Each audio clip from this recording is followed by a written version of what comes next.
കാഞ്ഞങ്ങാടിന് പുത്തൻ ഉണർവേകി extra hyper market പ്രവർത്തനം ആരംഭിച്ചു. ഇ ചന്ദ്രശേഖരൻ MLA ഉദ്ഘാടനം നിർവഹിച്ചു. എക്സ്ട്രാ ഹൈപ്പർ മാർക്കറ്റ് കാഞ്ഞങ്ങാട്ട് പ്രവർത്തനം ആരംഭിച്ചു.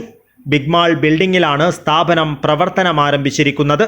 പ്രൗഢമായ ചടങ്ങിൽ ചന്ദ്രശേഖരൻ MLA ഉദ്ഘാടനം നിർവഹിച്ചു. ഒരു ഉത്സവകാലമാണ് നമ്മുടെ മുമ്പിൽ വരാൻ പോകുന്നത്, ഓണക്കാലം.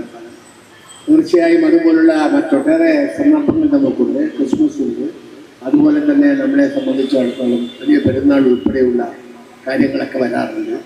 ഈ സന്ദർഭങ്ങളിലെല്ലാം കേരളത്തിലെ ഏത് മഹാനഗരത്തിലും ലഭിക്കുന്ന സൗകര്യങ്ങൾ ലഭ്യമാകുന്ന ഒരു പട്ടണമാണ് ഇന്ന് കാഞ്ഞങ്ങാട് എന്ന് എല്ലാവർക്കും അറിയാം.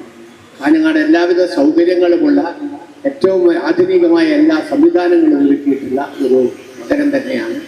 ഈ നഗരത്തിന് ഏറ്റവും വലിയ മാറ്റുകൂട്ടുമാറ് തിലകം ചാർത്തുന്ന വിധത്തിൽ എക്സ്ട്രാ ഹൈപ്പർ മാർക്കറ്റ് ഇവിടെ ആരംഭിക്കുന്നുവെന്നത് തീർച്ചയായും കാഞ്ഞങ്ങാട്ടുകാരെ സംബന്ധിച്ചിടത്തോളം ഏറെ സന്തോഷമുള്ള കാര്യമാണ്. കാഞ്ഞങ്ങാട് നഗരസഭാ chairperson KV Sujatha, VV Rameshan, Biltech Abdulla, Mansoor hospital chairman Kunhahammad Palakki, merchants association president CK Asif, Ashokan, big mall MD Shamsuddin Palakki, മണ്ഡലം പ്രസിഡന്റ് പ്രശാന്ത്, മുബാറക് ഹസൈനാർ ഹാജി എന്നിവർ ചടങ്ങിൽ സംബന്ധിച്ചു. താഹ ഹംസയിൽ നിന്നും മൻസൂർ ഹോസ്പിറ്റൽ ചെയർമാൻ കുഞ്ഞഹമ്മദ് പാലക്കി ആദ്യ വിൽപ്പന ഏറ്റുവാങ്ങി. ഇസ്മായിൽ ഹംസ ബേക്കറി സെക്ഷന്റെ ഉദ്ഘാടനം നിർവഹിച്ചു. കുഞ്ഞഹമ്മദ് പാലക്കി ഡ്രൈഫ്രൂട്ട് സെക്ഷന്റെ ഉദ്ഘാടനം നിർവഹിച്ചു. പാർട്ട്ണർമാരായ സമദ്, ആബിദ്, രതീഷ്, ഫജാസ് എന്നിവർ ചടങ്ങിൽ സംബന്ധിച്ചു. News bureau, Kanhangad.